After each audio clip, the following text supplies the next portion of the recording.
Hello everyone, कैसे हैं आप। आज मैं आप सभी को अपने इस वीडियो में किसी भी कॉम्प्लेक्स इलेक्ट्रिकल सर्किट में इक्विवेलेंट रेजिस्टेंस को कैसे कैलकुलेट किया जाता है, इसके ऊपर एक दूसरी प्रॉब्लम इस वीडियो में डिस्कस करने जा रहा हूं। इससे पहले मैंने कई सारे एग्जांपल्स ऑलरेडी इस टॉपिक के ऊपर एक्सप्लेन कर रखे हैं। आज हम लोग एक दूसरी प्रॉब्लम यहाँ पे डिस्कस करेंगे, जिससे कि थोड़ा सा हमारा कॉन्सेप्ट और अच्छा बन पाए कि कैसे हम इक्विवेलेंट रेजिस्टेंस को कैलकुलेट कर सकते हैं किसी भी बड़े से बड़े नेटवर्क में।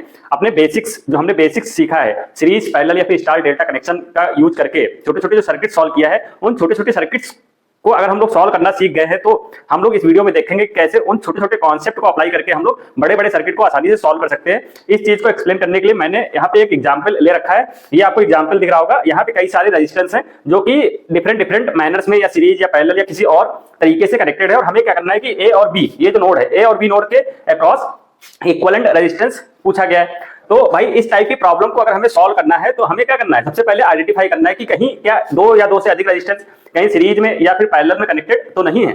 या फिर कभी कभार क्या होता है कि सर्किट को हमें दोबारा रीड्रॉ करना पड़ता है, दोबारा दूसरे तरीके से बनाना पड़ता है, जिससे कि हमें वहां पे आसानी से सीरीज और पैरेलल आसानी से दिखे, विजुअल हो। तो ये सब चीजें आपको एक या दो न्यूमेरिकल प्रैक्टिस करने से नहीं आने वाली। जब आप कई सारी प्रॉब्लम्स, कई सारे एग्जांपल्स प्रैक्टिस करेंगे तो आपका ऑटोमेटिक ये सब चीजें आपको समझ में आने लगेगी कि सर्किट को हमें फिर से बनाना है, कैसे हम सीरीज पैरेलल को आइडेंटिफाई कर सकते हैं या फिर कैसे स्टार डेल्टा को आइडेंटिफाई कर सकते हैं। तो यहाँ पे भी हम लोग इस चीज का बहुत अच्छा एग्जाम्पल देखेंगे, बहुत अच्छा एप्लीकेशन देखेंगे यहाँ पे कि अभी जैसे मैं आपसे कहूं कि यहाँ पे आपको सीरीज पैरेलल आइडेंटिफाई करना है तो शायद क्या होगा, आपको थोड़ा सा प्रॉब्लम होगी। एक बेसिक्स मैंने और आपको बताया था कि अगर हमें इस पॉइंट के क्रॉस यहां से इक्विवेलेंट रेजिस्टेंस निकालना है तो हमें कहां जाना है, यहां से सर्किट नहीं सॉल्व करना है, इसके बैकवर्ड मतलब पीछे से जाकर के हमें सीरीज पैरेलल को आइडेंटिफाई करना है। ये तो बेसिक्स है अगर इक्विवेलेंट सर्किट आप किसी भी नेटवर्क का कैलकुलेट करने जा रहे हैं। कई लोग क्या होते हैं कि यही आगे से सीरीज पैरेलल को ढूंढना शुरू कर देते हैं और वहां पे वो गलती कर देते हैं। तो हमें क्या करना है, सर्किट के पीछे से जाना है, बैकवर्ड ना कि फॉरवर्ड से। बैकवर्ड से हम जाएंगे और फिर आइडेंटिफाई करेंगे कि कहां रेजिस्टेंस सीरीज में है या फिर कहां पैरेलल में कनेक्टेड है। तो यहाँ पे हम लोग जैसे हम लोग यहाँ पे आएंगे तो यहाँ पे कई सारे रेजिस्टेंस आपको दिख रहे होंगे। ये 12 ओम का और 60 ओम का रेजिस्टेंस है। तो ये सीरीज में कि पैरेलल में, शायद आपको यहाँ पे ना दिख रहा हो कि सीरीज पैरेलल, क्योंकि यहाँ पे अगर आप देखेंगे तो यहाँ पे एक नोड है, यहाँ से 3 रेजिस्टेंस निकले हुए हैं। ऐसे ये नोड है, यहाँ से 2 रेजिस्टेंस लगे हैं, इस नोड से 2 रेजिस्टेंस लगे, और ये क्या है, यहाँ ये दोनों नोड क्या है, एक दूसरे से डायरेक्ट शॉर्ट है। ठीक है, तो बेसिकली अगर हम बात करें सीरीज और पैरेलल क्या होता है, तो सीरीज और पैरेलल को मैंने आपको एक्सप्लेन किया था। अगर 2 रेजिस्टेंस कुछ इस तरीके से कनेक्टेड है तो ये क्या कहलाता है, सीरीज। अगर 2 रेजिस्टेंस समांतर क्रम में कनेक्टेड है तो उनका कनेक्शन कैसा होगा, जैसा कि मैंने यहाँ पे आपको बोर्ड में दिखाया है। तो ये क्या हो गया हमारा समांतर क्रम, और ये हमारा क्या हो गया श्रेणी क्रम। ठीक, श्रेणी क्रम में क्या रहता है, करंट सेम रहती है और वोल्टेज अलग अलग रहता है, और समांतर क्रम में क्या होता है, करंट अलग अलग रहती है और वोल्टेज क्या होता है, सेम होता है। अब इसी चीज को हमें यहाँ पे आइडेंटिफाई करना है। तो बहुत इजी है, अगर 2 या 2 से अधिक रेजिस्टेंस एक नोड से निकल रहे हैं और ये किसी दूसरे नोड पे आकर के मिल रहे हैं, ठीक है, तो वो क्या कहलाते हैं, पैरेलल में। अगर हम लोग यहाँ पे देखें तो इस नोड से देखो 3 रेजिस्टेंस निकल रहे हैं, एक रेजिस्टेंस ये, एक रेजिस्टेंस ये, एक रेजिस्टेंस ये। ठीक, अब ये जो मिल रहे हैं देखो एक ही नोड है, ये एक दूसरे से शॉर्ट है ना, तो ये वाला नोड और ये वाला नोड क्या है, बराबर है, एक ही जैसा है। ठीक है, ये हमने आपको बताया कि जब शॉर्ट हो जाता है तो क्या कर सकते हैं, इसको और इसको क्या कर सकते हैं, एक ही नोड कंसीडर कर सकते हैं। तो यहाँ पे आपको दिख गया होगा कि ये दोनों क्या है, पैरेलल में। कैसे भाई, यहाँ पे देखो इस नोड से दोनों निकल रहे हैं, जैसे कि यहाँ पे नोड है और इस नोड पे दोनों मिल रहे हैं। इस नोड पे देखो ये वाला भी ऐसे जाकर के मिल रहा है, और ये या कह सकते हैं ये वाला नोड है तो ये वाला भी आकर के मिल रहा है। लेकिन हम इस सर्किट को दोबारा बना सकते हैं, रीड्रॉ कर सकते हैं। देखो कैसे रीड्रॉ करते हैं, यहाँ पे मैं आपके लिए इसको बना देता हूँ। सबसे पहले क्या, 12 और 60 ओम का जो रेजिस्टेंस है इसको हम लोग हटा लेते हैं। ठीक, ये यहाँ पे लगा हुआ है, इसको हटा लेते हैं। अब क्या करेंगे, इसको हम लोग कनेक्ट कर देंगे ऐसे, ये देखो इस टाइप से हमने कनेक्ट कर दिया। ठीक है, अब क्या है कि यहां से ये भी लगा और यहां से ये लगा है। ठीक, इसको हम लोग जोड़ देते हैं। ठीक, और इस वाले पॉइंट को जो ये वाला कनेक्शन है, तो इस कनेक्शन को हम क्या कर सकते हैं, देखो यहां से जोड़ सकते हैं कि नहीं, सिंपल, बहुत इजी तरीके से इसको ऐसे जोड़ सकते हैं और इसको हम लोग यहां से ऐसे जोड़ सकते हैं। इस टाइप से हम लोग सर्किट को रीड्रॉ कर सकते हैं कि नहीं। देखो मैं एक बार इसको फिर से एक्सप्लेन कर रहा हूं, आपको प्रैक्टिस से आएगा चीजें। देखो कैसे है, मैं यहाँ पे वैल्यू लिख लेता हूँ, ये 12 ओम है और ये 60 ओम का रेजिस्टेंस था। ठीक, तो यहाँ पे जो ये ऐसे लगा हुआ था, तो इस वाली ब्रांच को जो यहाँ ना जोड़ करके हमने क्या कर दिया, ऐसे जोड़ दिया। तो बात तो वही है, ऐसे इस वाली ब्रांच को ऐसे जोड़ दिया। ठीक है, तो अब यहाँ पे आपको प्रॉपर तरीके से सर्किट दिखने लगा हो कि 12 और 60 ओम का क्या है, पैरेलल में है। ठीक है, ये मैं बेसिक्स इसलिए बता रहा हूँ कि आपको चीजें समझ में आए। अगर आप बिगनर्स हैं, आपको बेसिक्स स्ट्रांग नहीं है, तो आप इस सब चीजों को ऐसे ही अपने बेसिक्स को स्ट्रांग कर सकते हैं।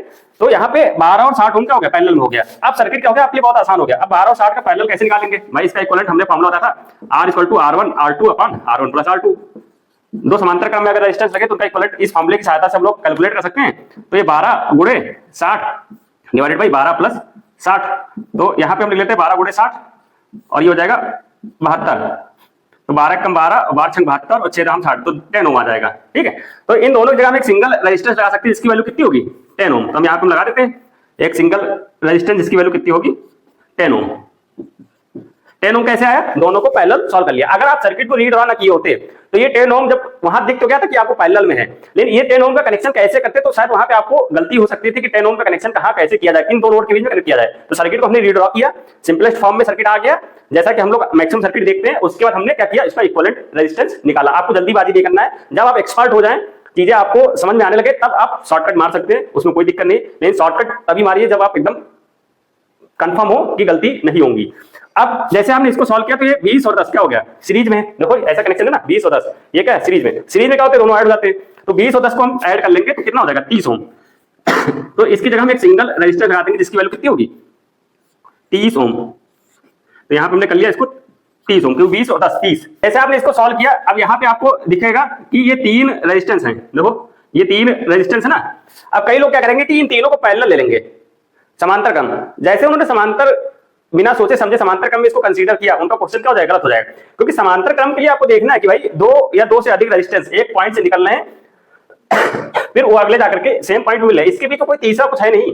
अब जैसे यहाँ पे आप देख लोगे, देखो ये यहां से निकला एक हो गया, ये निकला एक हो गया, इसके बीच कोई नहीं। लेकिन ये और ये दोनों समांतर में नहीं है। क्यों, क्योंकि इसके बीच में ये वाला रेजिस्टेंस 25 ओम का लगा हुआ है। तो ये दोनों तो समांतर में है, लेकिन ये तीनों एक दूसरे के समांतर क्रम में नहीं है। कैसे, क्योंकि यहाँ पे एक एक्स्ट्रा रेजिस्टेंस 25 ओम का यहाँ बीच में लगा हुआ है, ये डायरेक्ट समांतर क्रम में नहीं है। तो सबसे पहले हम इन दोनों को सॉल्व करेंगे, ना कि इन तीनों का समांतर क्रम सॉल्व करेंगे।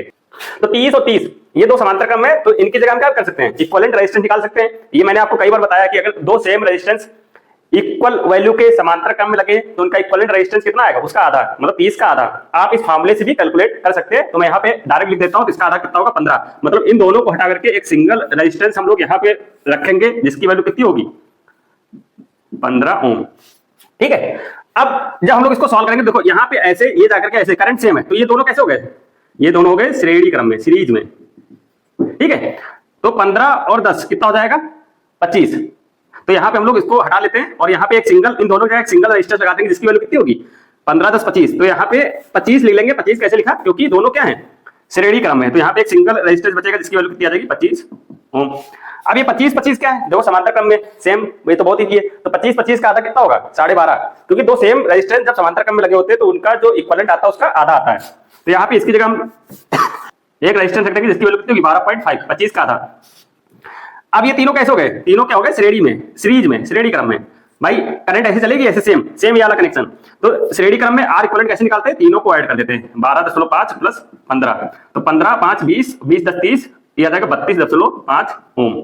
मतलब इस पूरे सर्किट को हम एक सिंगल रेजिस्टेंस रिप्लेस कर सकते हैं, इसकी वैल्यू कितनी होगी 32.5 ओम। तो यहाँ पे हम एक सिंगल रेजिस्टेंस लगा देंगे जिसकी वैल्यू होगी 32.5 ओम। यही हमारा क्या होगा RAB। अगर हम यहाँ से इक्विवेलेंट रेजिस्टेंस निकालें तो इसकी वैल्यू कितनी आ जाएगी 32.5 ओम, क्योंकि हमने पूरे जितने भी रेजिस्टेंस लगे थे उनको एक सिंगल रेजिस्टेंस में ले आए। और यही सिंगल रेजिस्टेंस यहाँ से अगर देखेंगे तो क्या कहलाएगा, A और B के बीच का इक्विवेलेंट रेजिस्टेंस। तो देखा आपने कितनी अच्छी प्रॉब्लम थी, आपके बेसिक्स थोड़ा बहुत और स्ट्रांग हुए होंगे। जो भी डाउट रहते हैं सीरीज पैरेलल लोग आइडेंटिफाई नहीं कर पाते हैं और वहां पे गलती कर देते हैं। तो आप जितना ज्यादा प्रॉब्लम्स प्रैक्टिस करेंगे उतने ज्यादा कॉन्सेप्ट आपके स्ट्रांग होंगे और गलती नहीं होंगी। तो आज की इस वीडियो में बस इतना ही। Thank you so much.